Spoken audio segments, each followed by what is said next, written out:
Dear viewers, welcome back to our channel school of spoken English.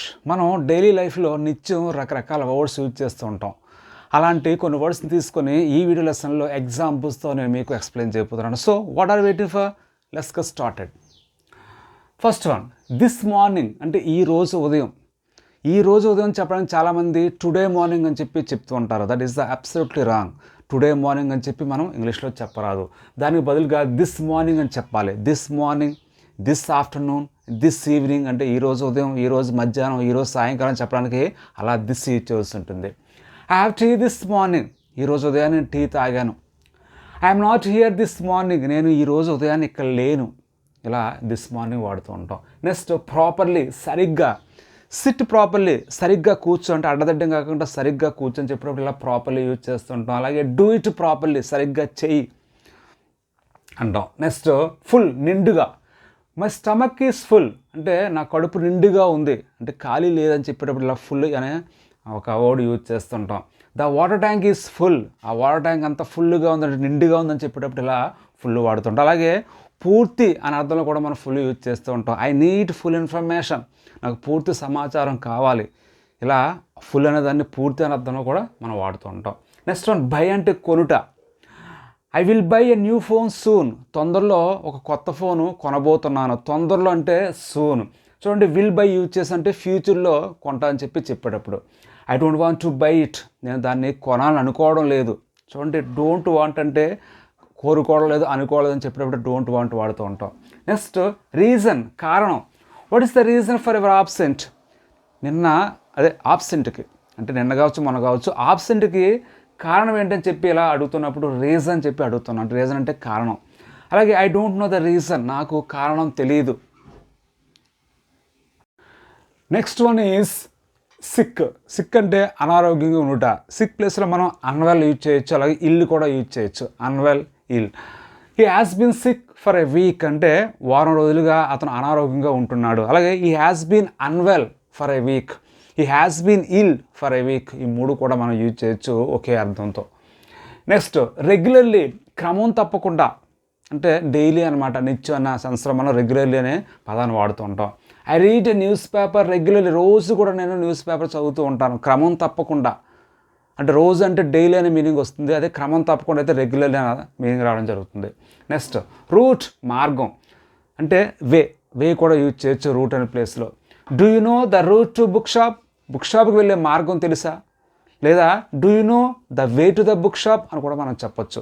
లేదా do you know the way to the library, do you know the route to the library కూడా మనం use చేయాలి. Route అంటే చాలా లెంగ్తీగా ఉన్నప్పుడు వాడుతూ ఉంటాం. దారి, వే అంటే చాలా షార్ట్గా ఉన్నప్పుడు మనం యూజ్ చేస్తూ ఉంటాం. నెక్స్ట్ వన్, సెర్చ్, వెతుకుట. I am searching for my result, నా రిజల్ట్ కోసం వెతుకుతున్నాను. ఇక్కడ చూడండి, సెర్చ్ తర్వాత ఎప్పుడు కూడా ఫర్ అనే ప్రిపోజిషన్ వస్తూ ఉంటుంది. I'm searching for my result, I'm searching for my dog, ఇలా మనం చెప్పొచ్చు. Searching for. నెక్స్ట్, క్రై అంటే ఏడవడం. డోంట్ క్రై ప్లీజ్, దయచేసి ఏడవకు.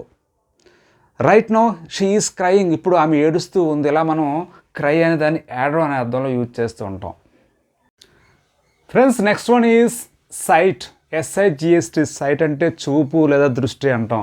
హీ లాస్ట్ ఈజ్ సైట్ అంటే అతను చూపును కోల్పోయాడు, అంటే అతను కనిపించలేదని చెప్పేటప్పుడు అలా హీ లాస్ట్ ఈజ్ సైట్ అంటాం. నెక్స్ట్, స్లోలీ అంటే నెమ్మదిగా. షీ ఈజ్ కమింగ్ స్లోలీ అంటే ఆమె నెమ్మదిగా వస్తూ ఉంది. లేదా హీ ఈజ్ కమింగ్ స్లోలీ, అతను నెమ్మదిగా వస్తున్నాడు చెప్పడానికి ఆ నెమ్మదిగా అనడానికి స్లోలీ యూజ్ చేస్తుంటాం. నెక్స్ట్, స్మాల్, చిన్న. That is a small issue, అది చిన్న విషయం అంటే ఆ చిన్న అన్నానికి మనం ఇలా స్మాల్ అనే వర్డ్ యూజ్ చేస్తుంటాం. నెక్స్ట్, సమ్ టైమ్స్, కొన్నిసార్లు. He comes here some times, అతను ఇక్కడికి కొన్నిసార్లు వస్తూ ఉంటాడు అంటే అప్పుడప్పుడు అన్న మీనింగ్లో కూడా మనం సమ్ టైమ్స్ యూజ్ చేయొచ్చు. నెక్స్ట్, టునైట్ అంటే ఈ రాత్రి అంటే ఈ రోజు రాత్రి. I'm going to watch A movie tonight అంటే నేను ఈ రోజు రాత్రి మూవీ వాచ్ చేయబోతున్నాను. అయితే ఈ టునైట్ ప్లేస్లో చాలామంది దిస్ నైట్ అని చెప్పి యూజ్ చేస్తుంటారు. దిస్ నైట్ అని చెప్పి ఇక్కడ యూజ్ చేయకూడదు. అలా this morning, this afternoon, this evening use చేయొచ్చు, అంతేగాని దిస్ నైట్ యూజ్ చేయకూడదు. దిస్ నైట్ ప్లేస్లో టునైట్ యూజ్ చేయవలసి ఉంటుంది. Friends, the next one is sure, ఖచ్చితంగా. I'm sure I will help you, నేను నీకు ఖచ్చితంగా హెల్ప్ చేస్తాను చెప్పేటప్పుడు ఇలా అంటే అది ఖచ్చితం, సహాయం చేయడం ఖచ్చితం చెప్పడానికి ఆ ఖచ్చితం అనడానికే ఇలా షూర్ యూజ్ చేస్తుంటాం. టోటల్లీ, పూర్తిగా. దిస్ ఈజ్ టోటల్లీ ఫ్రీ, ఇది పూర్తిగా ఉచితం. ఈ టోటల్లీ ప్లేస్లో మనం కంప్లీట్లీ, అబ్సల్యూట్లీ కూడా యూజ్ చేయొచ్చు అదే అర్థంతో. అంటే this is absolutely free, this is completely free అని కూడా అనొచ్చు మనం. నెక్స్ట్, సక్సెస్ఫుల్లీ, విజయవంతంగా. ఈ కంప్లీటెడ్ ద ప్రాజెక్ట్ సక్సెస్ఫుల్లీ, అతను ఆ ప్రాజెక్ట్ని విజయవంతంగా పూర్తి చేశాడు. అలాగే the movie is running successfully, ఆ మూవీ చాలా విజయవంతంగా నడుస్తూ ఉంది. ఇలా సక్సెస్ఫుల్లీ అంటే విజయవంతంగా. నెక్స్ట్, స్టోరీ, కథ. ఐ నో దేర్ స్టోరీ, వాళ్ళ కథ నాకు తెలుసు. Do you know the story, నీకు కథ తెలుసా. ఇలా కథ అనే మీనింగ్లో మనం స్టోరీ అనే వర్డ్ వాడుతూ ఉంటాం. నెక్స్ట్, టఫ్, TOUGH, టఫ్ అంటే కఠినమైన. The exam is so tough, ఆ ఎగ్జామ్ చాలా కఠినంగా ఉంది అంటే చాలా కష్టంగా ఉంది. చూడండి, ఆ చాలా అన్నాను ఇక్కడ మనం సో యూజ్ చేస్తాం, సో టఫ్ అన్నాం. అదే ఈజీగా ఉందని చెప్పాలనుకోండి, so easy. The exam is so easy అంటాం, అంటే చాలా ఈజీగా ఉందని. నెక్స్ట్ వన్ ఈజ్ ట్రూలీ, నిజంగా.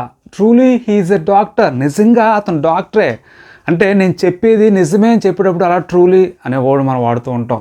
నెక్స్ట్, ఈజీలీ, సులభంగా.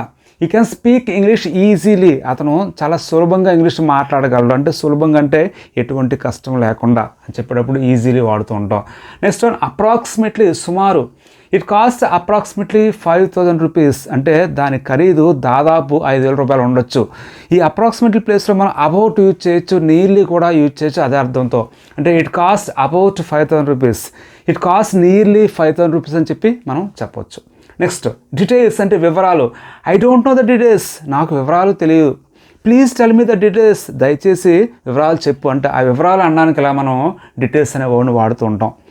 Okay friends, thank you so much for watching my videos. Take care, keep learning.